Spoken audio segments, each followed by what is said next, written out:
बच्चे की उम्मीद करना एक जोड़ी के जीवन के सबसे रोमांचक अनुभवों में से एक है। इस यात्रा को सुचारू बनाने के लिए गर्भवती माँ को अपने खान पान की आदत पर ध्यान देना चाहिए, ताकि वह स्वस्थ खान पान के कारण होने वाले किसी भी अप्रिय लक्षण से बच सके। और गर्भावस्था के दौरान यह देखना महत्वपूर्ण है कि आपकी थाली में क्या है।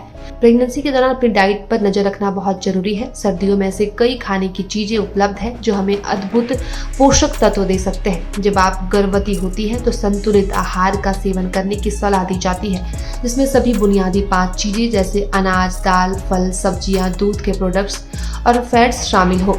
फलियों में दाल, मटर, बीन्स, चना, सोयाबीन और मूंगफली शामिल है। फलियां कैल्शियम, आयरन, प्रोटीन, फाइबर और फोलेट का एक बड़ा पौधा आधारित स्रोत है। वही फॉलिक एसिड सबसे महत्वपूर्ण बी विटामिन में से एक है। और सर्दियों के दौरान दूध का इस्तेमाल कई तरह के व्यंजनों में किया जा सकता है। ये व्यंजन दूध का स्वाद बढ़ाने के साथ साथ पोषण भी प्रदान करते हैं। अतिरिक्त स्वाद के लिए आप अदरक, हल्दी या केसर मिला हुआ दूध भी ले सकते हैं।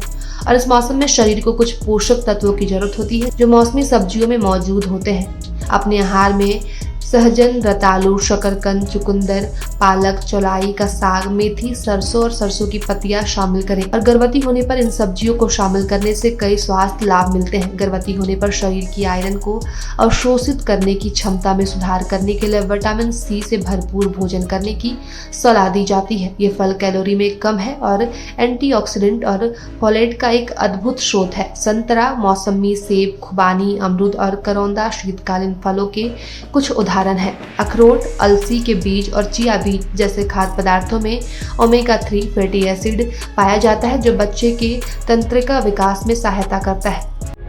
प्रभातखबर.com, विश्वास वही, रफ्तार नहीं।